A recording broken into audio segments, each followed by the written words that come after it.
Hello बच्चों, क्या हाल चाल। आज के क्लास में हम लोग नया चैप्टर स्टार्ट करेंगे और चैप्टर का नाम है करंट इलेक्ट्रिसिटी। ओके, ये करंट इलेक्ट्रिसिटी का लेक्चर 1 है और आज की क्लास में हम लोग करंट इलेक्ट्रिसिटी का इंट्रोडक्शन देखेंगे। हम लोग जानेंगे चार्ज क्या है, चार्ज फ्लो कैसे करता है, किसी कंडक्टर में चार्ज फ्लो कर रहा है तो करंट कितना होगा, मतलब चार्ज और करंट का रिलेशन जानेंगे। और करंट दिया हुआ है तो चार्ज कैसे कैलकुलेट करना है और चार्ज दिया है तो करंट कैसे कैलकुलेट करना है, ये हम लोग डिस्कस करेंगे। तो कॉपी पेन निकाल लीजिए, नोट्स बनाना स्टार्ट कीजिए। हम लोग देखते हैं करंट इलेक्ट्रिसिटी क्या है। ठीक है, करंट इलेक्ट्रिसिटी हम लोग कब पढ़ते हैं बच्चों? देखो, हम लोग इलेक्ट्रोस्टैटिक पढ़ के आए और इलेक्ट्रोस्टैटिक में हम लोगों ने डिस्कस किया चार्ज के बारे में, राइट। और ये चार्ज क्या था? रेस्ट पे था। तो चार्ज रेस्ट पे है तो हम लोग क्या डिस्कस करते हैं? इलेक्ट्रोस्टैटिक, जिसका मीनिंग ही है चार्ज एट रेस्ट, इलेक्ट्रोस्टैटिक। ठीक है, अब चार्ज रेस्ट पे था, हम लोगों ने सारा का सारा कॉन्सेप्ट जाना, इलेक्ट्रोस्टैटिक्स पढ़ा। अब चार्ज मोशन में होगा। चार्ज क्या होगा? मोशन में होगा। आपने पढ़ा है बच्चों कि मोशन कितना टाइप का होता है?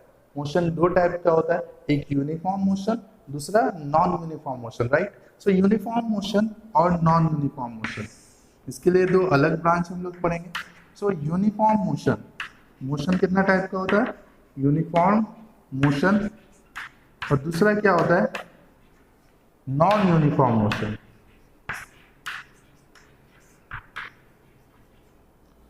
मोशन ओके, थोड़ा सा रिवीजन करते हैं।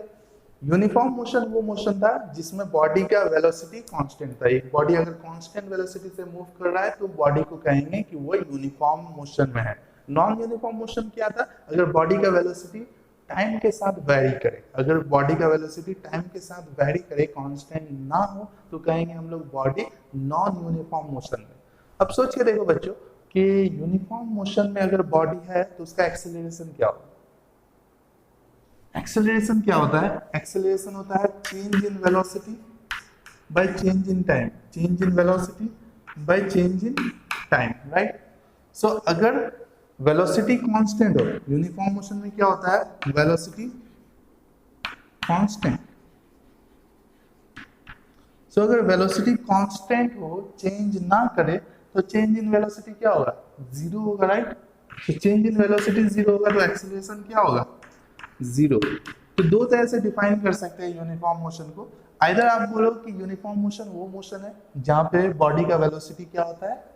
कांस्टेंट होता है या एक्सेलरेशन जीरो होता है, ठीक है। और नॉन यूनिफॉर्म मोशन वो मोशन है जहां पे बॉडी का वेलोसिटी क्या होता है? कांस्टेंट नहीं होता है, दैट मींस वेरिएबल लिख सकते हैं ना, वेरिएबल होता है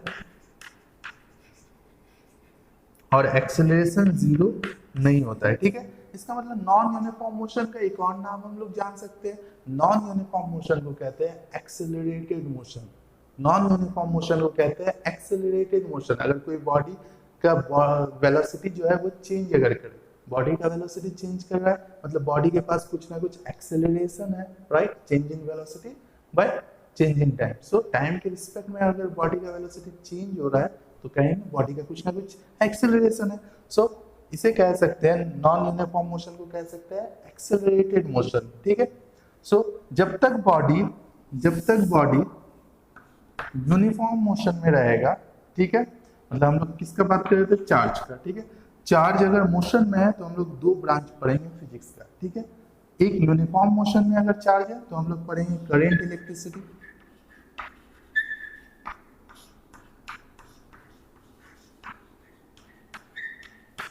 और अगर बॉडी नॉन यूनिफॉर्म मोशन में है, बॉडी मतलब यहाँ पे क्या? चार्ज। अगर चार्ज क्या है? नॉन यूनिफॉर्म मोशन में, तो हम लोग पढ़ेंगे इलेक्ट्रोमैग्नेटिज्म, इलेक्ट्रोमैग्नेटिज्म, ठीक है, जो हम लोग नेक्स्ट चैप्टर में पढ़ेंगे। हम लोग इलेक्ट्रोस्टैटिक्स पढ़ के आए हैं, अब हम लोग नया चैप्टर स्टार्ट कर रहे हैं करंट इलेक्ट्रिसिटी, और इस चैप्टर के बाद हम लोग पढ़ेंगे इलेक्ट्रोमैग्नेटिज्म, ठीक है। ये चीज समझ में आया। चार्ज अगर रेस्ट में है तो इलेक्ट्रोस्टैटिक्स पढ़ेंगे, चार्ज अगर मोशन में है तो मोशन दो टाइप का होता है, यूनिफॉर्म मोशन हो तो करंट इलेक्ट्रिसिटी। इसका मतलब एक चीज हम लोगों को समझ में आया कि करंट इलेक्ट्रिसिटी में charge will move with constant velocity.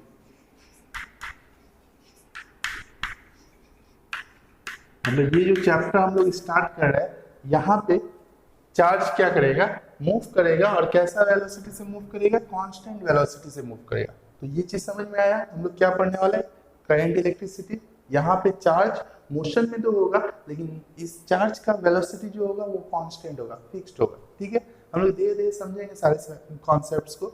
लिखना चाहो तो जल्दी से ये लिख लो, मैं इरेज करूंगा, इरेज कर दूं। ओके,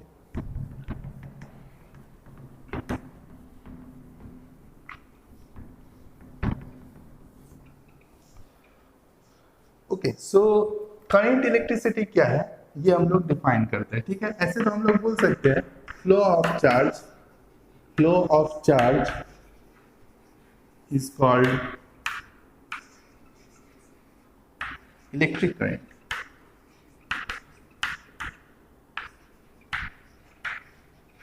अगर किसी कंडक्टर में चार्जेस फ्लो कर रहे हैं, मान लो पॉजिटिव चार्जेस फ्लो कर रहे हैं इस डायरेक्शन में, तो हम लोग कहेंगे क्या फ्लो कर रहा है, करंट। ठीक है, सो अगर किसी कंडक्टर में चार्जेस फ्लो करेंगे तो हम लोग कहेंगे कि करंट फ्लो कर रहा है। ठीक है, flow of charge is called electric current. Electric current किसे कहते हैं, फ्लो ऑफ चार्ज को। ठीक है, लेकिन ये हम लोगों का बेसिक डेफिनेशन है, ये डेफिनेशन हम लोगों को बहुत ज्यादा हेल्प नहीं करेगा। हम लोग जानते हैं करंट इलेक्ट्रिसिटी का मेन डेफिनेशन क्या है। ठीक है, so current electricity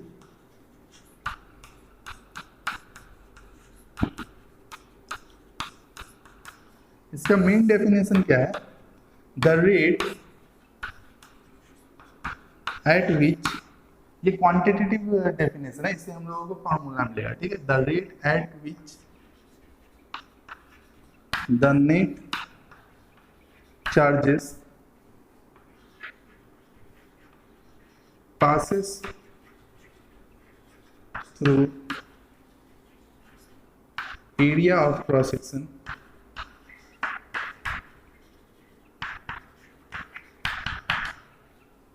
of a conducting wire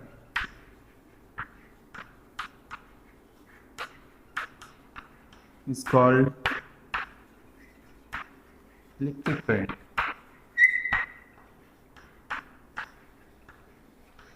इसका मतलब इलेक्ट्रिक करंट क्या है, the rate at which the net charges या net charge passes through area of cross section of a conducting wire is called electric current. मतलब कि अगर आप एक कंडक्टिंग वायर लो, ठीक है, और इस कंडक्टिंग वायर से मान लो पॉजिटिव चार्ज इस डायरेक्शन में मूव कर रहा है, कोई आप एक area of cross section assume कर लो। ठीक है, इस कंडक्टिंग वायर का मान लो ये एरिया ऑफ क्रॉस सेक्शन है। ठीक है, इस क्रॉस सेक्शन से जितना net positive charge delta Q net हम लोग मान लेते हैं पास करता है पर यूनिट टाइम। मान लिया कि हमने डेल्टा टी तक देखा, डेल्टा टी टाइम्स में तक देखा कि इस क्रॉस सेक्शन से डेल्टा क्यू चार्ज पास किया। सो हम लोग करंट को कहेंगे आई, करंट को आई से डिनोट करेंगे delta Q upon delta T. और यही अगर हम लोग देखें कि अगर इस क्रॉस सेक्शन से क्यू अमाउंट का चार्ज पास किया है कितना टाइम में, टी सेकेंड में, तो हम लोग कहेंगे current equal to Q upon T. ठीक है, सो हम लोगों को फॉर्मूला क्या मिला, I equal to Q upon T, right, I equal to Q upon T. क्या हम लोग क्यू का फॉर्मूला सीख के आए इलेक्ट्रोस्टैटिक में, चेक करते हैं। क्या हम लोगों को ये फॉर्मूला पता है, Q equal to plus minus N E, जहां पे Q इक्वल टू क्या था, चार्ज था, E क्या था, charge of one electron, charge on electron. ठीक है, इसका वैल्यू पता है ना, E का वैल्यू पता है, बताइए। Yes, 1.6 into 10 to the power minus 19 coulomb. और लास्ट n क्या है, नंबर ऑफ इलेक्ट्रॉन्स। और हमने ये भी पढ़ा था कि n क्या होगा, हमेशा इंटीजर होगा। n क्या होगा, हमेशा इंटीजर होगा। इंटीजर मतलब क्या, +-1 +-2 ऐसे होगा, ठीक है, क्लियर है। तो ये formula Q equal to +-NE, तो मैग्नीट्यूड ऑफ चार्ज कितना हो जाएगा, NE। तो क्या हम लोग यहाँ से ये लिख सकते हैं, I इक्वल टू हो जाएगा Q/T, और Q का वैल्यू N × E/T। तो ये फॉर्मूला हम लोग पढ़ सकते हैं, I equal to Q/T equal to NE/T, clear है। तो यहाँ तक समझ में आया। देखिए, करंट इलेक्ट्रिसिटी को हम लोग डिफाइन किया है, the rate at which the net charges passes through any area of cross section of the conducting wire. मतलब इस कंडक्टिंग वायर के किसी भी एरिया ऑफ क्रॉस सेक्शन से टी टाइम में अगर क्यू अमाउंट का चार्ज पास करेगा, तो सोच के देखिए, टी टाइम में अगर क्यू अमाउंट का चार्ज पास किया है, यूनिट टाइम में कितना पास करेगा, Q/T। यही तो रेट है ना, यही तो रेट है। मतलब यूनिट टाइम में जितना चार्ज पास करेगा किसी एक एरिया ऑफ क्रॉस सेक्शन से, इस एरिया ऑफ क्रॉस सेक्शन से अगर यूनिट टाइम में जितना चार्ज पास कर रहा है, वही तो कहलाता है इलेक्ट्रिक करंट, वही कहलाता है इलेक्ट्रिक करंट। तो इलेक्ट्रिक करंट इक्वल टू क्या होगा, Q/T, क्लियर है। ओके, सो अब ये करंट जो है दो टाइप से हम लोग निकाल सकते हैं, ठीक है। ये करंट जो है दो टाइप से हम लोग निकाल सकते हैं। पहला आई एवरेज हम लोग निकाल सकते हैं। आई एवरेज इक्वल टू हो जाएगा ΔQ/ΔT, ठीक है। ये पहला फॉर्मूला। मतलब कि अगर आपको टाइम इंटरवल दिया रहा है, ये फॉर्मूला तब अप्लाई करना है जब टाइम इंटरवल गिवन है।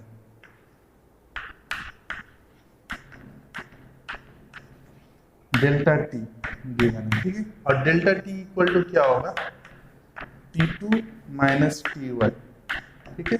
और ΔQ इक्वल टू क्या होगा, Q2 - Q1, ठीक है। मतलब T1 टाइम में अगर चार्ज Q1 है और T2 टाइम में चार्ज अगर Q2 है, तो ΔT और ΔQ को इस तरह से डिनोट करते हैं। डेल्टा मतलब चेंज मतलब फाइनल माइनस इनिशियल, ठीक है। सो एवरेज का फॉर्मूला आप तब यूज करोगे जब टाइम इंटरवल गिवन है। जैसे कि ऐसे अगर गिवन हो कि 0 to 2 सेकेंड के बीच का एवरेज करंट निकालो, तब आप ये फॉर्मूला यूज करोगे, ठीक है। जब टाइम का रेंज गिवन हो, ठीक है।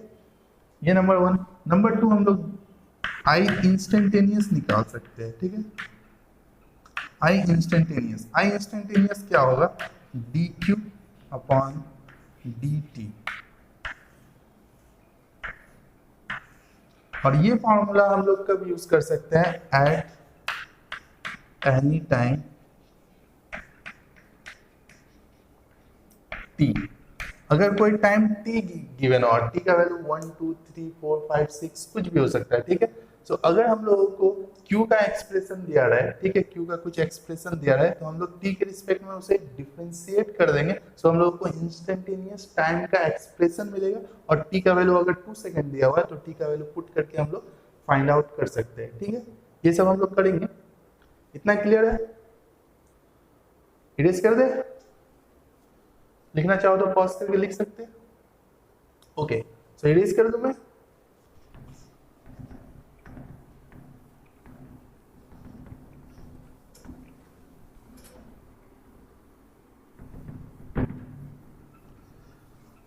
ओके बच्चे, अब ये समझो कि अगर Q इक्वल टू गिवन है T+2, ठीक है। ये क्वेश्चन करके देखते हैं।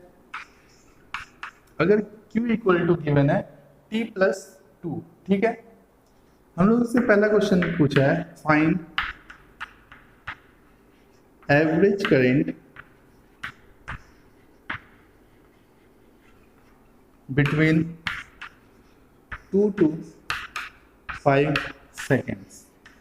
2 to 5 सेकेंड में एवरेज करंट कितना है ये आपको पता करना है, ठीक है। और अगर ये निकालने बोले, find current at t equal to 3 seconds, ये अगर इस तरह से पता करने बोले, ठीक है। सो किस तरह से फाइंड आउट कर सकते हैं बच्चों, आप लोग ट्राई करोगे, पॉज करके ट्राई कर लो पहले, उसके बाद मैं बताता हूँ कैसे करना है, ठीक है। सो कर लिया, पॉज करके कर लिया, मैं बताऊं ओके। सो Q का एक्सप्रेशन दिया हुआ है T+2 और हम लोगों को एवरेज करंट निकालने आता है, right. I average equal to delta Q upon delta T। तो कैसे हम लोग पता करेंगे, सो डेल्टा Q टू पहले फर्स्ट सॉल्यूशन दे दे,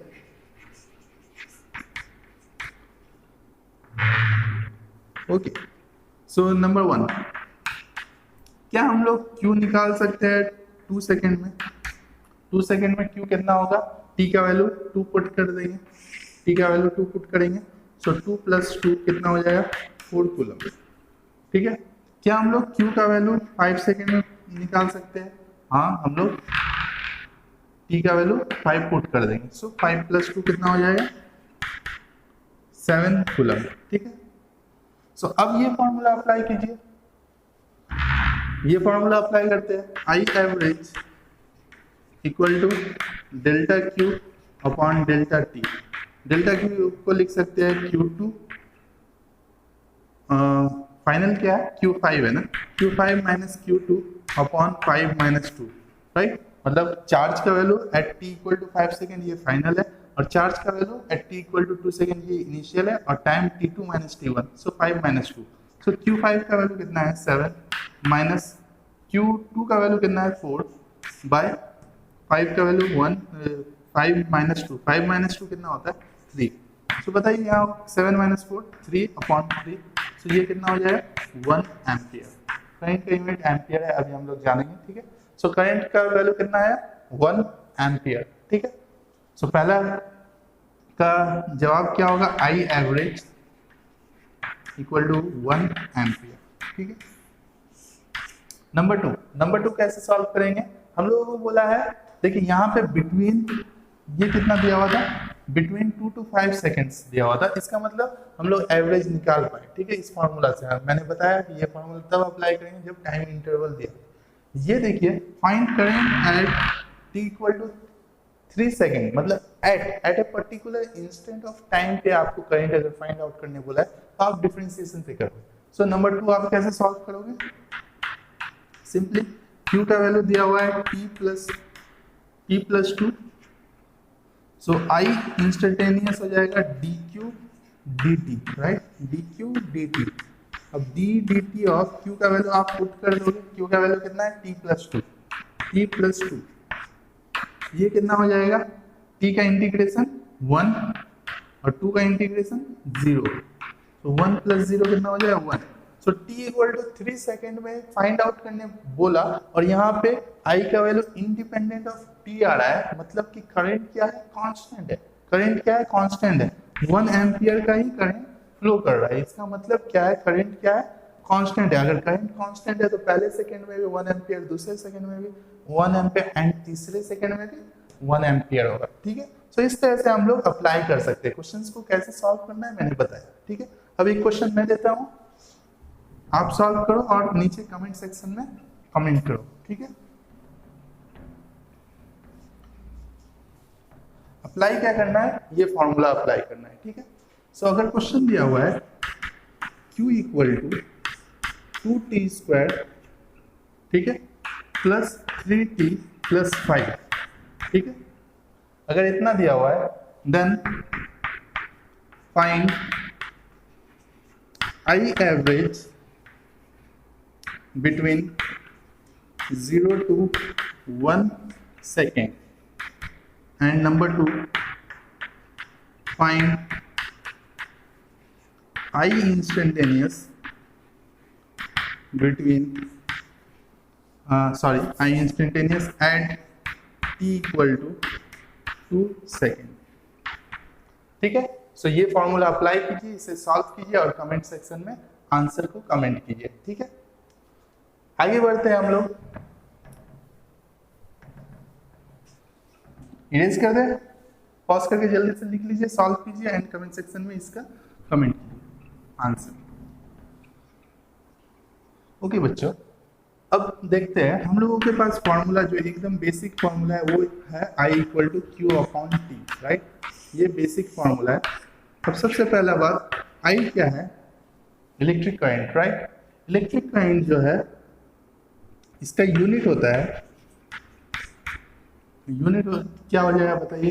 क्यू का यूनिट कूलम, टाइम का यूनिट सेकेंड। सो ऐसा यूनिट क्या हो जाएगा? Coulomb per second. लेकिन कूलम पर सेकेंड हम लोग यूज नहीं करते बच्चों, इसी कूलम पर सेकेंड को हम लोग कहते हैं एम्पियर। कूलम पर सेकेंड को एम्पियर कहते हैं और इसे कैपिटल ए से डिनोट करते हैं, ठीक है। सो ऐसा यूनिट ऑफ इलेक्ट्रिक करंट क्या है? एम्पियर है, ठीक है। दूसरा, I, that means electric current, is a scalar quantity.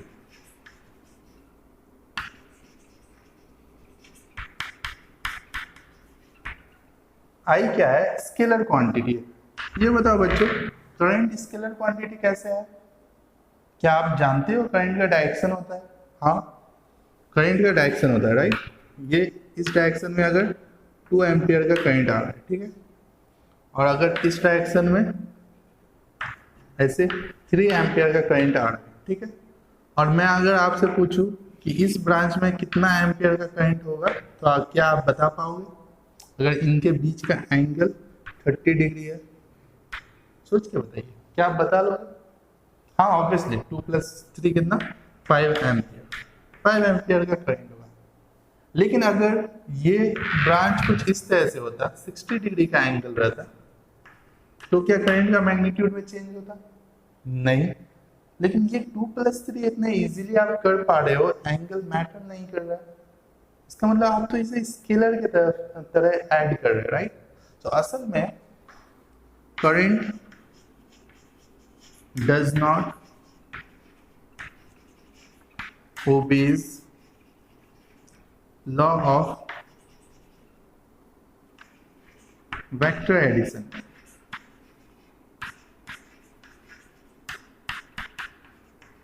Current क्या है? लॉ ऑफ वेक्टर एडिशन को ओबे नहीं करता है, ठीक है।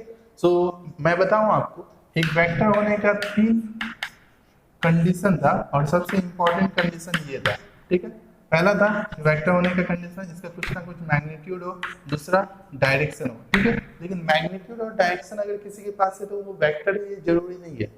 अगर किसी एक फिजिकल क्वांटिटी के पास मैग्नीट्यूड भी है, डायरेक्शन भी है, तो जरूरी नहीं है कि वो क्वांटिटी क्या है? वेक्टर है। वेक्टर होने के लिए सबसे इंपॉर्टेंट कंडीशन ये है, follows vector law of addition. कोई भी क्वांटिटी अगर वेक्टर लॉ ऑफ एडिशन को फॉलो करता है, तब वो क्वांटिटी, तब वो फिजिकल क्वांटिटी वेक्टर है, ठीक है। जैसे वेक्टर लॉ ऑफ एडिशन क्या है? आपने पढ़ा है ट्राइंगल लॉ, आपने पढ़ा है पैरेललोग्राम लॉ, ठीक है, आपने पढ़ा है पॉलीगन लॉ, ठीक है, आपने पढ़ा है ना, triangle law, parallelogram law and polygon law. So अगर ये लॉ से आप रिजल्टेंट ला रहे हो तो वो क्वांटिटी वेक्टर है। लेकिन क्या इसमें आप ऐसे लगा रहे हो कि I इक्वल टू, यहाँ पे करंट इक्वल टू कितना होगा? Square root of 2 square plus 3 square plus 2 into 3 into cos, initial angle कितना ना, इनिशियली 30 डिग्री। क्या ये लगा के आप I का वैल्यू निकाल रहे हो? नहीं, सिंपली आप बोल रहे हो ये 2 एम्पियर, ये 3 एम्पियर, तो इधर 5 एम्पियर होगा। तो ये तो स्केलर एडिशन है, इसलिए करंट क्या है? स्केलर क्वांटिटी, ठीक है। करंट क्या है? स्केलर क्वांटिटी है, ठीक है। असल में करंट स्केलर क्वांटिटी भी नहीं है, करंट असल में टेंसर क्वांटिटी है।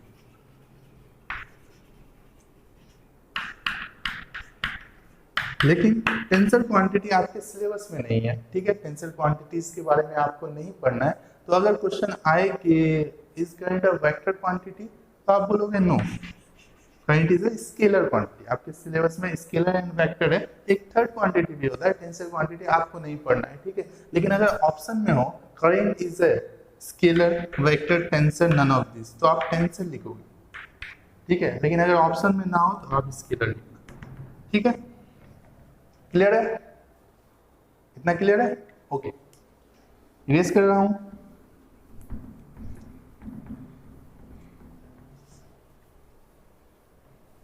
Okay next, direction of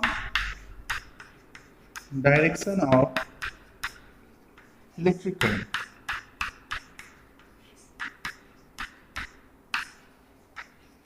electric current का डायरेक्शन क्या है, ठीक है। इलेक्ट्रिक करंट का डायरेक्शन लिया जाता है, करंट, पहला तो रूल ये है, current is in the direction of flow of positive charges.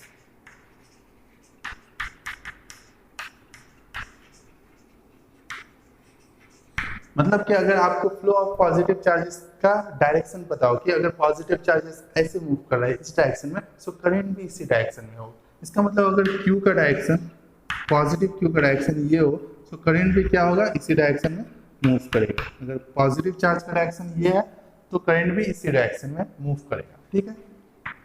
Next, current is in the opposite direction of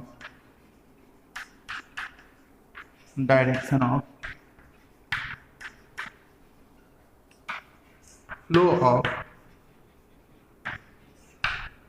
negative charges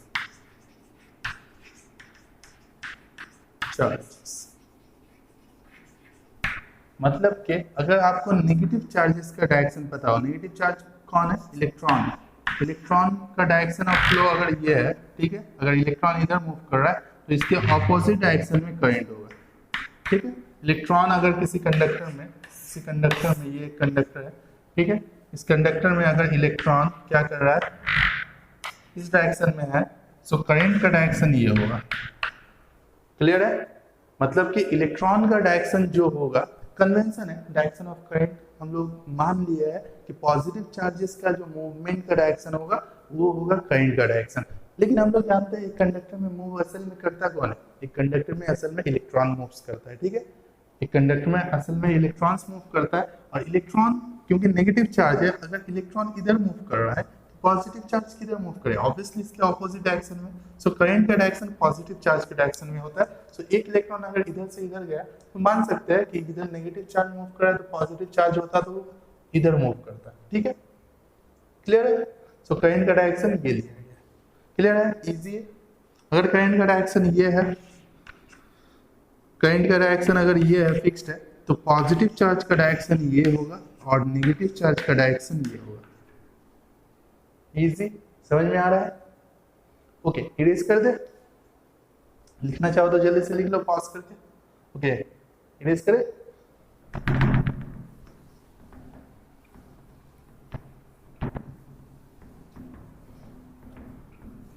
हम लोग जस्ट बेसिक बात कर रहे हैं, ठीक है।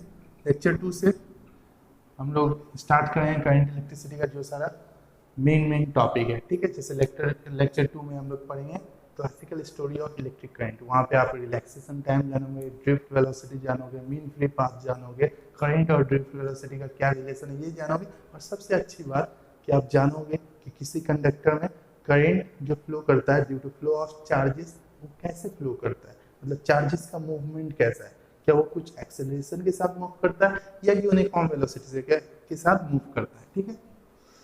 आज के क्लास में तो हम लोग बेसिक बात डिस्कस कर रहे हैं, ठीक है। तो जानते हैं कि किसी कंडक्टर में चार्जेस मूव करते क्यों हैं, ठीक है। तो सबसे पहले ये जानते हैं कि किसी कंडक्टर में कौन सा चार्ज मूव करता है, ठीक है। In any conductor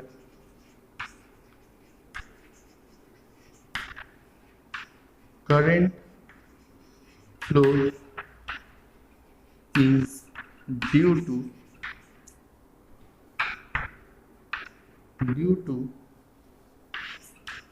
the current flow is due to the flow of free electrons.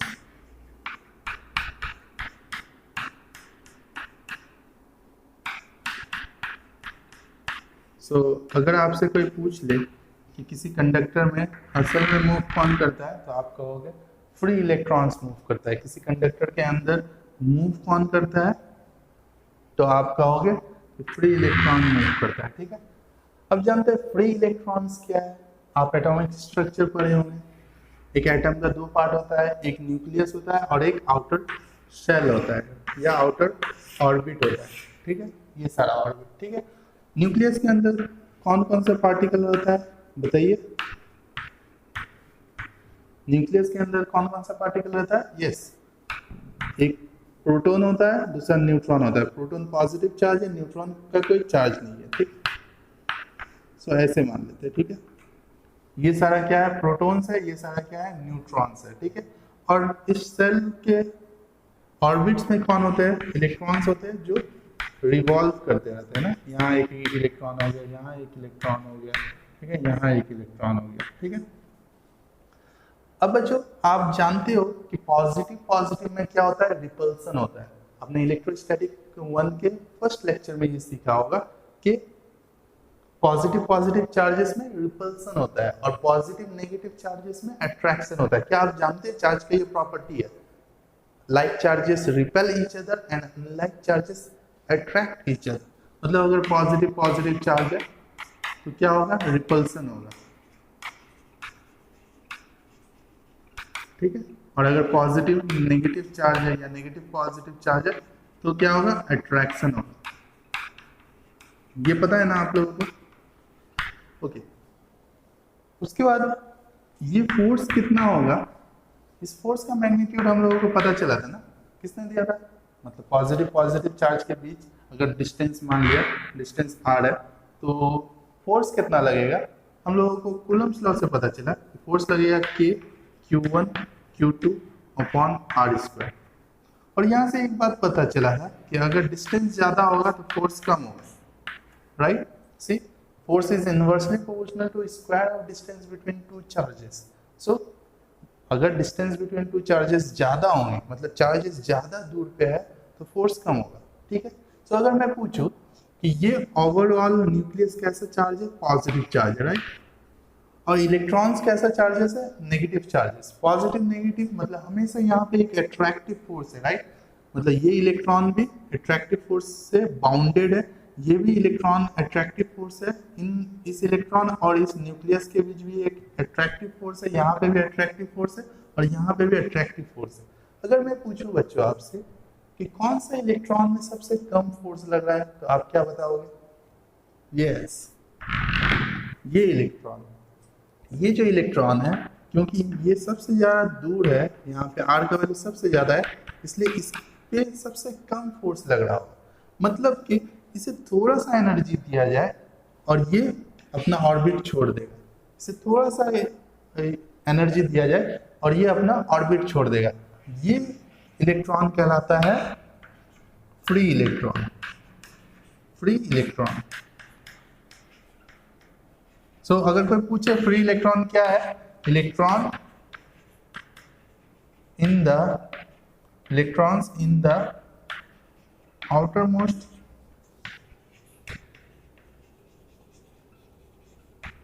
Orbit, मतलब कि एकदम आउटर मोस्ट ऑर्बिट में जो इलेक्ट्रॉन्स रहते हैं उसे कहते हैं फ्री इलेक्ट्रॉन्स। सो समझ में आया। सो किसी भी कंडक्टर में करंट किस लिए फ्लो करता है, due to the flow of free electrons, ठीक है, due to the flow of free electrons. मतलब असल में कोई भी कंडक्टर लो उसमें अगर करंट है इसका मतलब मूव कौन कर रहा है, एक्चुअल में मूव क्या कर रहा है, सारा का सारा इलेक्ट्रॉन्स पार्ट नहीं करते। किसी कंडक्टर में बहुत सारा इलेक्ट्रॉन्स है। जैसे हम लोगों को पता है कि कॉपर का अगर 1 मीटर क्यूब का बॉक्स ले, ठीक है, ये अगर 1 मीटर क्यूब का बॉक्स है, ठीक है, कॉपर का 1 मीटर क्यूब का, ठीक है, तो इसके अंदर ये Cu का है, ठीक है, कॉपर, इसके अंदर 10 to the power 29 इलेक्ट्रॉन्स है, 10 to the power 29 इलेक्ट्रॉन्स है एट रूम टेम्परेचर। मतलब रूम टेम्परेचर पे इस कॉपर के पास इतना ह्यूज नंबर ऑफ इलेक्ट्रॉन है, ठीक है। तो क्या सारा का सारा इलेक्ट्रॉन किसी कंडक्टर में मूव करने लगे, नहीं। जनरली इलेक्ट्रॉन्स कौन सा मूव करता है, फ्री इलेक्ट्रॉन्स। फ्री इलेक्ट्रॉन्स कौन होते हैं, आउटर मोस्ट शेल में जो होते हैं। क्या ये कॉन्सेप्ट क्लियर है। ओके, सो आगे चलते हैं, इरेज कर रहा हूं मैं।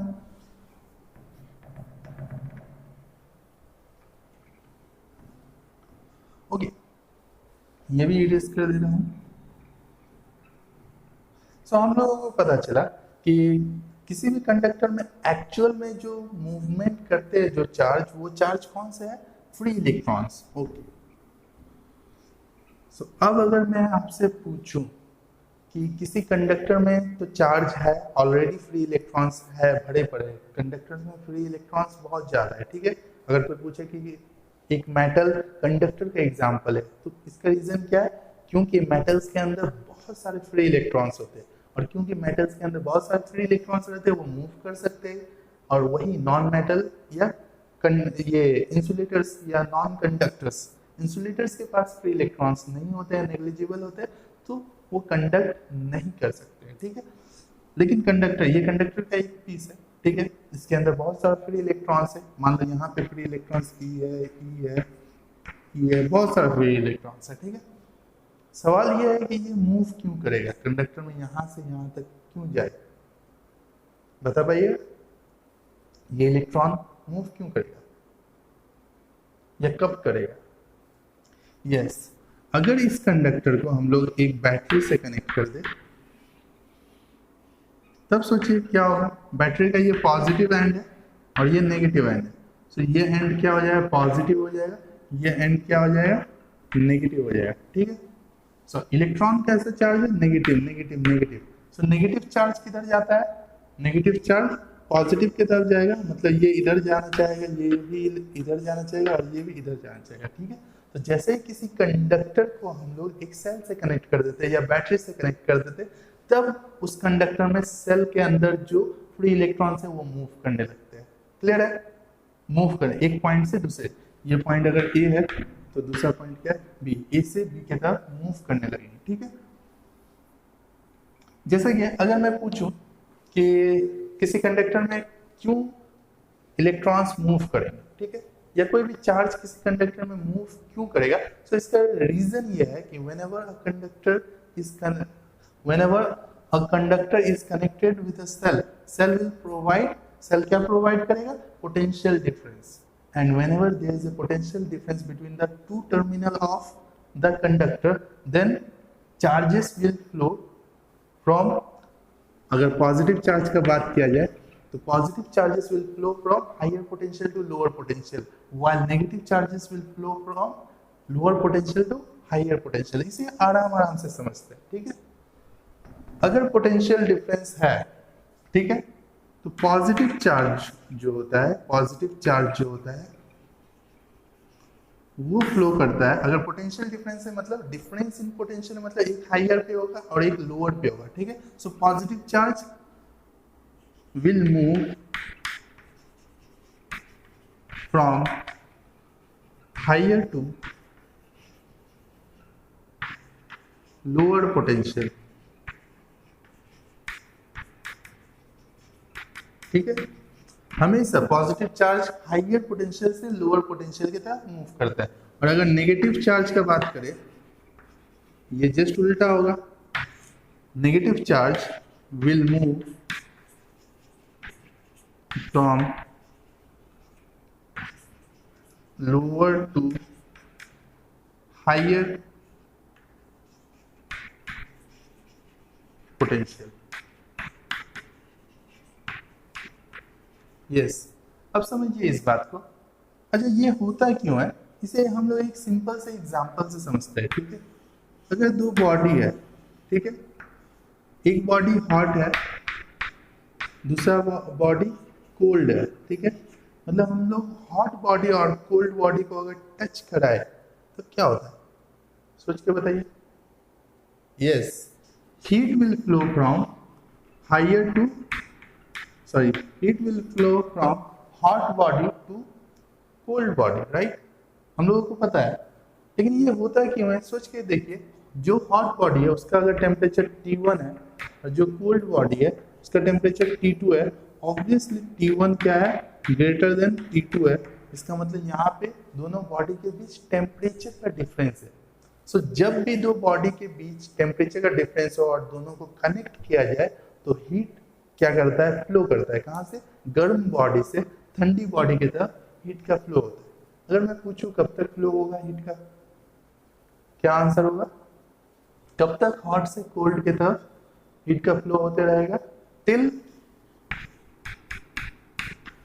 T1 is equal to T2, जब तक दोनों का टेम्परेचर सेम हो जाए और T ना हो जाए। ठीक है, इसका भी टेम्परेचर और इसका भी टेम्परेचर अगर सेम हो जाए तब कहेंगे कि हीट का फ्लो बंद हो गया। ठीक है, लेकिन जब तक whenever there is a temperature difference between two bodies, heat will flow from higher temperature body, that means hot body, to cold body, that means lower temperature body.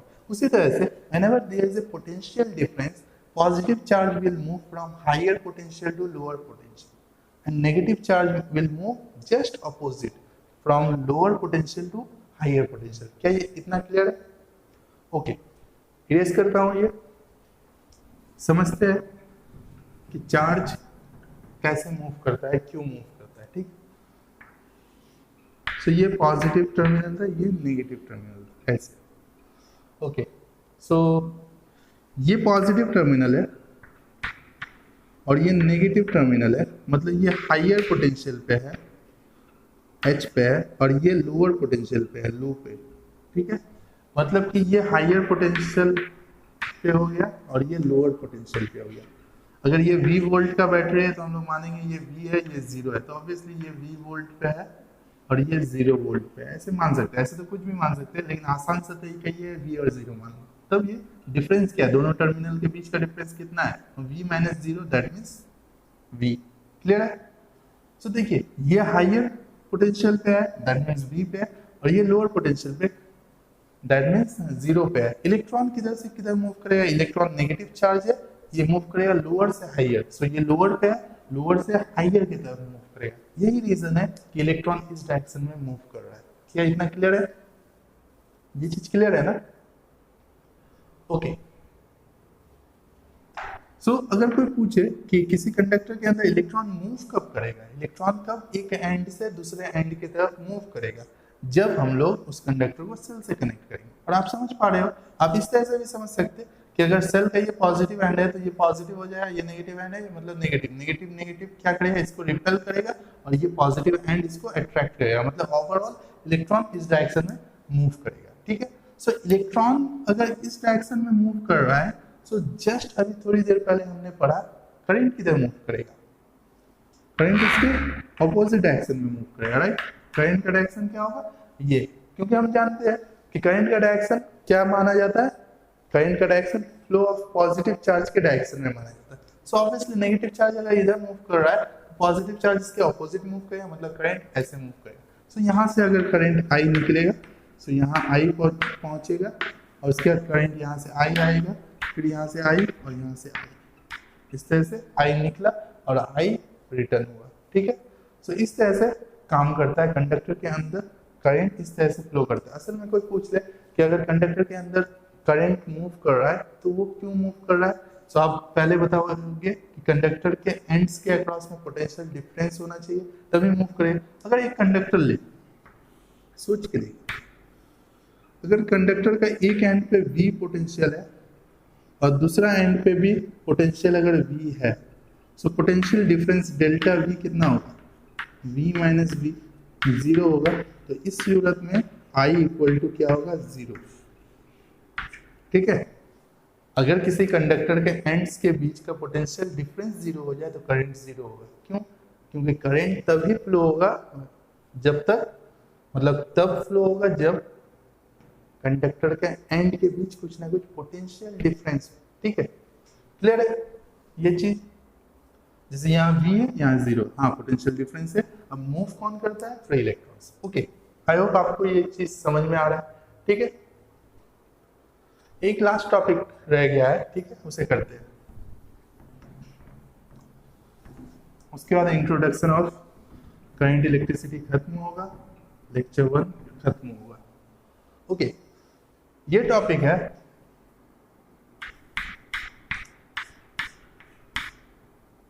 Flow of charge. अब flow of charge कैसे निकालोगे, ठीक है, flow of charge कैसे निकालोगे, तो तीन तरीके से हम लोग अगर करंट दिया रहे तो चार्ज निकाल सकते हैं। पहला तरीका तो ये है कि आप आई एवरेज इक्वल टू जानते हो, right, delta Q upon delta T, just थोड़ी देर पहले हमने पढ़ा, राइट। अगर ये क्या हो, कांस्टेंट हो, ये अगर कांस्टेंट हो तो क्या हम लोग यहाँ से डेल्टा क्यू लिख सकते हैं, आई इंटू डेल्टा टी, क्या यहाँ से लिख सकते हैं delta Q equal to I into delta T. तो ये पहला फॉर्मूला है, और ये फॉर्मूला आपको तब लगाना है जब आई क्या हो, कांस्टेंट, ठीक है। ये पहला फॉर्मूला क्लियर है। दूसरा फॉर्मूला हम लोग डिराइव करेंगे कैसे, क्या हम लोगों को पता है आई इंस्टेंटेनियस इक्वल टू होता है D Q by D T, ठीक है। क्या यहाँ से हम लोग इंप्लाई कर सकते हैं कि डी क्यू इक्वल टू क्या हो जाएगा, डी क्यू इक्वल टू हो जाएगा आई डी टी, अगर आई वेरिएबल हो, ठीक है। तो यहाँ से अगर इंटीग्रेट करेंगे, अगर यहाँ से इंटीग्रेट करेंगे तो टाइम अगर t1 है इनिशियल टाइम, या t इनिशियल मान लीजिए, t इनिशियल और t फाइनल, ठीक है, t फाइनल। सो t इनिशियल में चार्ज मान लो q1 था और t फाइनल में चार्ज q2 आ गया, तो इंटीग्रेट करेंगे इसे, इंटीग्रेट करने आपको पता होगा dq का इंटीग्रेशन q होता है, एक बार q2 पुट करेंगे, माइनस साइन देंगे, उसके बाद q1 पुट करेंगे, इधर का हो गया। इसे इंटीग्रेट नहीं करेंगे, इसे हम लोग ऐसे ही छोड़ देंगे, आई इंटू डी टी। सो यहाँ से ये t इनिशियल से t फाइनल, यहाँ से q2 माइनस q1 को हम लोग डेल्टा q लिख सकते हैं ना, तो डेल्टा q इक्वल टू क्या होगा, इंटीग्रेशन ऑफ t इनिशियल से t final I D T. तो सेकेंड फॉर्मूला हम लोग ये यूज करेंगे, delta q equal to integration of t initial से t फाइनल तक हम लोग इंटीग्रेट करेंगे आई डी टी। और ये फॉर्मूला तब यूज करना है, ये फॉर्मूला कब यूज करना है, जब आई क्या हो, वेरिएबल हो,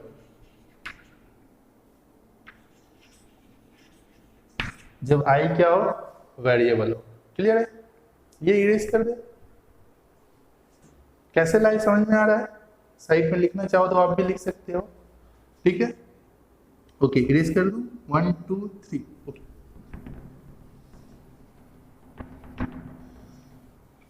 सो हम लोगों को दो फॉर्मूला मिला, एक तो चार्ज निकालने का ये formula I into delta T, अगर आई कांस्टेंट हो, अगर आई वेरिएबल हो या फंक्शन ऑफ टी हो तो हम लोग ये इंटीग्रेशन से निकाल सकते हैं। तीसरा फॉर्मूला हम लोग क्या करेंगे देखते हैं, अगर हम लोगों को आई टी ग्राफ दिया रहे,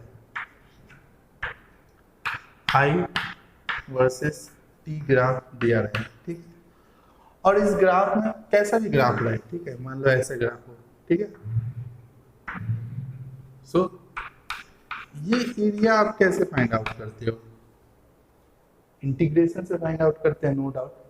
सो एरिया इन जनरल होता क्या है, वाई एक्सिस को एक्स एक्सिस से आप मल्टीप्लाई करोगे तभी तो एरिया आएगा। जैसे कि अगर आपको एक स्क्वायर दिया है, ये आई है और ये टी है, तो ये एरिया क्या हो जाएगा, आई इंटू टी होगा, ठीक है। जैसे अगर आपको एक ट्राइंगल दिया है कुछ इस तरह से, ठीक है, सो आप क्या करोगे, ये आई है ये टी है, सो एरिया क्या हो जाएगा, हाफ इंटू बेस कितना है टी है इंटू करंट कितना है आई है। सो जो भी हो कांस्टेंट ये आ रहा है क्योंकि ये हाफ है रेक्टेंगल का या स्क्वायर का, ये हाफ है। लेकिन आप अल्टीमेटली कर क्या रहे हैं, वेरिएबल्स के साथ कैसा खेल खेल रहे हैं, वाई एक्सिस में जो है उसके साथ एक्स एक्सिस को मल्टीप्लाई कर रहे हैं, राइट, आई इंटू टी। और यहाँ से सोच के देखिए, आई इंटू टी करने से, आई इंटू टी करने से आई को तो आप क्यू लिख सकते हैं, आई को क्या लिख सकते हैं, क्यू अपॉन टी लिख सकते हैं इंटू टी, टी से टी कैंसिल हो जाएगा, आपको मिलेगा क्या, Q.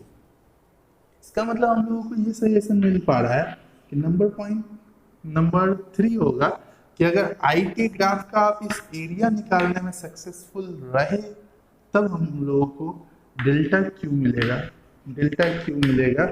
Area under area under I versus T graph. So ये तीन तरीका है, ये भी फॉर्मूला। सो ये तीन तरीका है चार्ज निकालने का। क्वेश्चन करते हैं तब और ज्यादा समझ में आएगा। ठीक है, एक सेकंड में देख ली। हाँ, सब सही आ रहा है। ओके, क्वेश्चन करते हैं।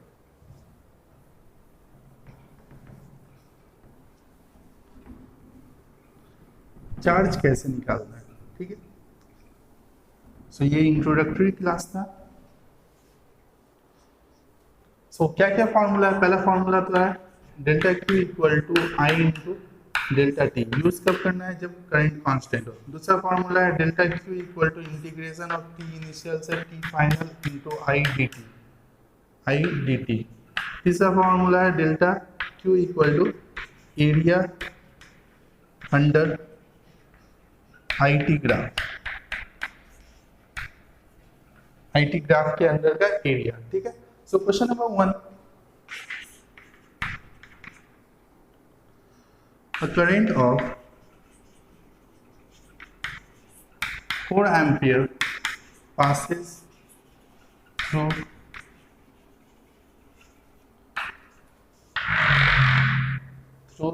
a conductor for 8 seconds. Find net charge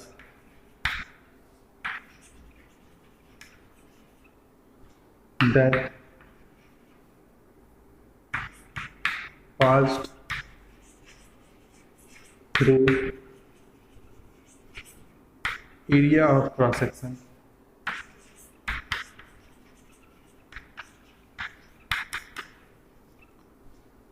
of the conductor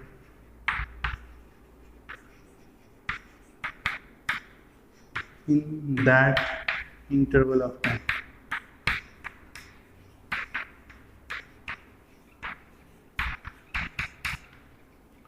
देखिए, अगर ये क्वेश्चन दिया हुआ है कि अगर 4 एम्पियर का करंट है, 4 एम्पियर का करंट है, ये 8 सेकंड तक क्या करता है? किसी कंडक्टर से पास करता है। इस कंडक्टर के इस एरिया ऑफ क्रॉस सेक्शन से 4 एम्पियर का करंट है, ठीक है, वो 8 सेकंड तक पास करता है। मतलब 0 से 8 सेकंड तक पास करता है। तो इससे कितना नेट चार्ज डेल्टा क्यू कितना पास किया होगा, ये बताइए। ठीक है, तो यहाँ पे क्या हुआ है? 4 एम्पियर का करंट है और ये करंट चेंज नहीं हो रहा है क्योंकि इतना ही दिया हुआ है। सो आई इक्वल टू कितना दिया हुआ है? 4 ampere. Delta T equal to कितना दिया हुआ है? 8 माइनस 0, दैट मीन्स 8 सेकेंड। और डेल्टा क्यू आपको पता करना है। ठीक है, तो कैसे पता करेंगे? एकदम हलवा सवाल। कैसे पता करेंगे? या क्योंकि करंट कांस्टेंट है, ये पहला फॉर्मूला यूज करेंगे। So delta Q equal to I into delta T. I का वैल्यू 4 इंटू डेल्टा टी का वैल्यू 8। सो ये 32 कूलम। इतना आंसर आ जाएगा। क्लियर है? कर लोगे इस टाइप का? ओके, नेक्स्ट टाइप का सवाल देखते हैं।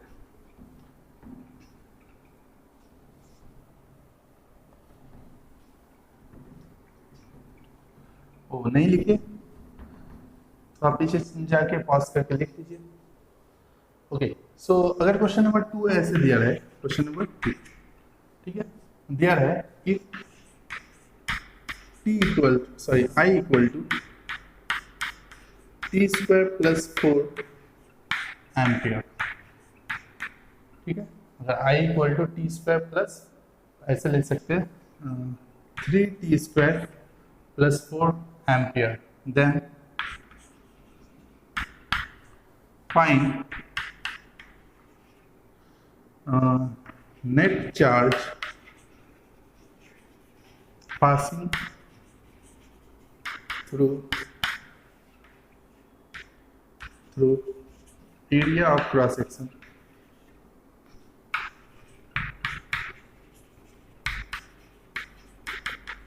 of wire in 0 to 2 seconds 0 से 2 सेकेंड तक कितना करंट पास कर रहा है। ये अगर हम लोग एक कंडक्टर मान ले, इस कंडक्टर के किसी भी इस एरिया ऑफ क्रॉस सेक्शन से अगर I का वैल्यू वेरिएबल है, पास कर रहा है कितना 3t² प्लस 4 एम्पियर, ठीक है। तो 0 से 2 सेकेंड तक से कितना चार्ज पास किया होगा ये पता लगाना है। कैसे पता लगाए, कौन सा फॉर्मूला? सो I क्या है, वेरिएबल है, t पे डिपेंड कर रहा है, ये फंक्शन ऑफ टाइम।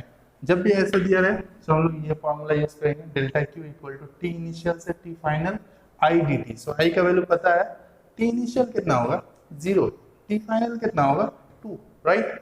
सो क्या लिख सकते हैं, delta Q equal to T initial से मतलब 0 से 2, I का वैल्यू कितना लिख सकते हैं। अच्छा पहले फॉर्मूला लिख लेते हैं ताकि समझ में आए, टी इनिशियल से T final I D T, right. अब बताइए टी इनिशियल कितना है 0 है, टी फाइनल कितना है 2 है, I का वैल्यू कितना है t² 3t² प्लस 4, राइट, इतना dt।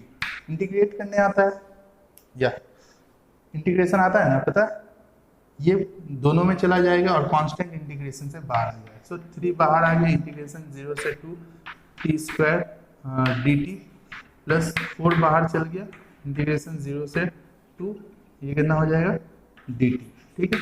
अब मुझे बताइए 3 t² का इंटीग्रेशन t³ 3, राइट, t³ कहाँ से 0 से 2 प्लस 4 इंटू dt का इंटीग्रेशन t कहाँ से कहाँ तक, लिमिट पुट कीजिए 0 से 2, ये लोअर लिमिट है ये अपर लिमिट है, कैलकुलेशन कर लोगे, 3 कैंसिल हो गया।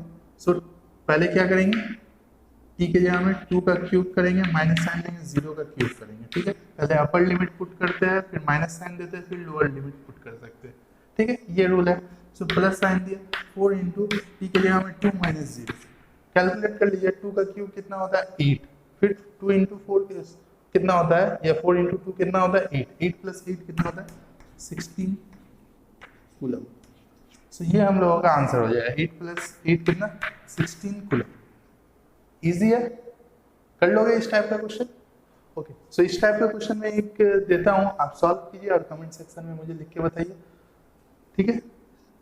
इरेज कर दे, समझ में आया। सबसे पहले क्या किया, डेल्टा क्यू के लिए ये फॉर्मूला अप्लाई किया, 0 से 2 सेकंड तक अप्लाई करने बोला था, तो यहाँ पे 0 से 2 सेकंड दे दिया, आई का वैल्यू ये क्वेश्चन में दिया था ये किया, और इसके बाद इंटीग्रेट कर दिए और सॉल्व कर दिए, ठीक है। इस टाइप का भी क्वेश्चन हो जाएगा। ओके, इरेज करें 1 2 3। Okay,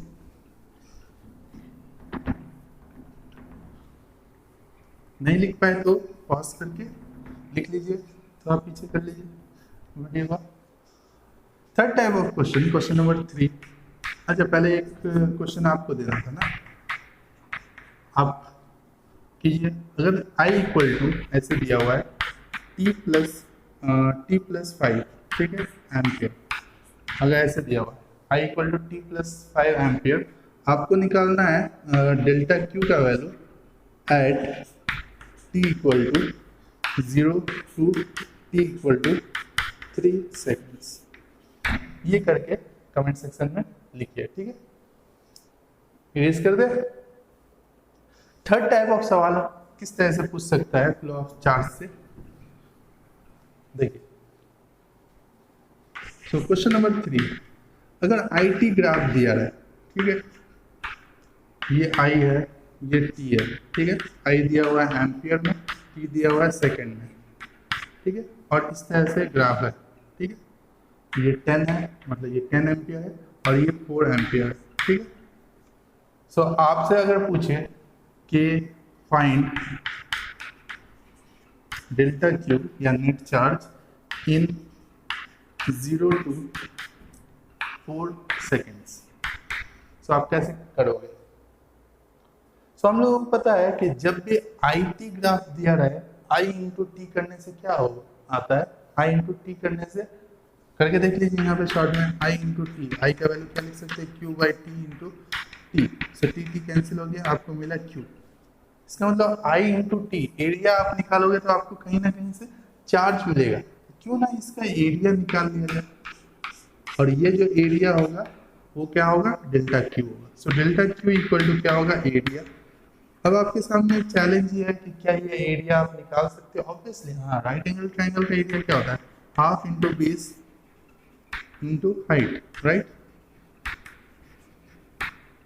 so half into base कितना है बताइए, बेस कितना है ये बेस कितना है